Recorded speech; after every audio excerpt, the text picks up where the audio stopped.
Сәлем достарым. Бүгін біз дәл қазір петунияны қашпоға отырғызайын деп жатырмыз. Қолдан жасадым, кәдімгі жем-шидек сататын дүкендерде. Мысалға мынандай бір жәшік болса, мен мына жерінен бір кесем, мына жерінен бір кесем да, мынаны алып тастап, ортасын екеуін бір-біріне жалғап жіберемін. Міне сондай әдіспен жасалынған жәшік.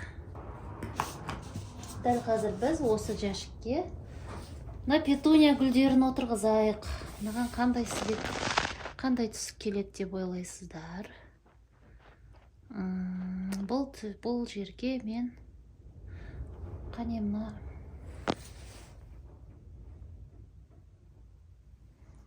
қызыл, розовый, ал қызыл түсті отырғызайық. Осындай кішкентай петуния гүлін.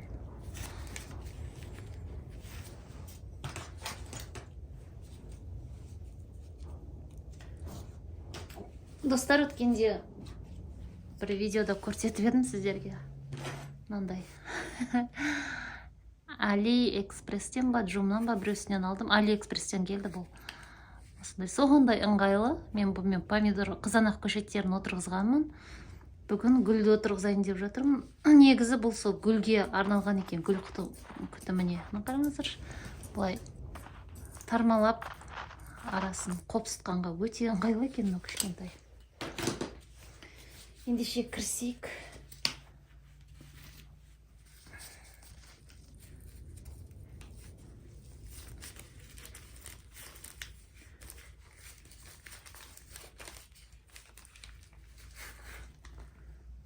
Саяжайшылар түсінеді, мынандай затты лақтырмайды. Бұл келесі жол бізге керек болады. Петуния гүлінің несі тамыры жайылып өсіп кетіпті. Әзірге тұра тұрсын. Тура осындай неде, тура осындай янымен қазып аламын мына жерден. Топырақты қалай дайындадым? Топырақты мен осындай келетін, бұдан үлкенірек келетін 7 ыдысқа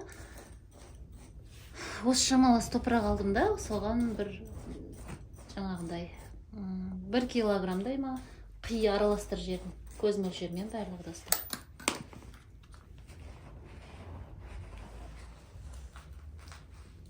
Отырғызайық та.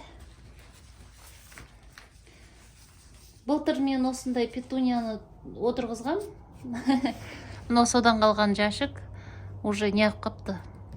Сынып кетті бағана. Достар, мен биыл гүлді сатып алдым.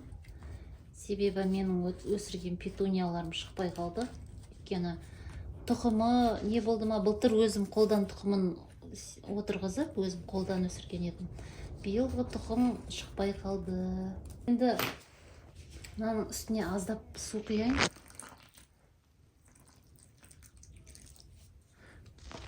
Бірден қатты көп құйғаным болмас.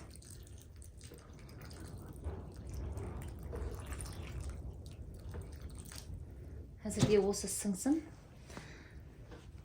Сіңсін, пока теспеймін. Ертең келемін да, бұның түбін былай қопсытып қоямын. Сосын достар, мынаны жақсылап сүртеміз.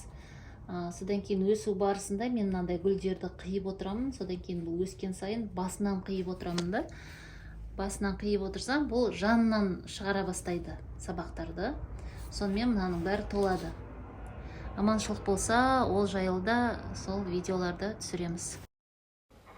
Тура осындай әдіспен енді басқа да гүлдерімізді отырғызып шығамыз. Менде бұндай гүлдердің 7 түрі бар, әртүрлі түстен.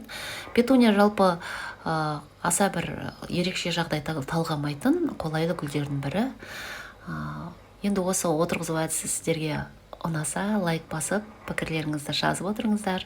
Сіздермен болған Айнұрдың саяжайы арнасы. Келесі кездескенше, хош сау болыңыздар.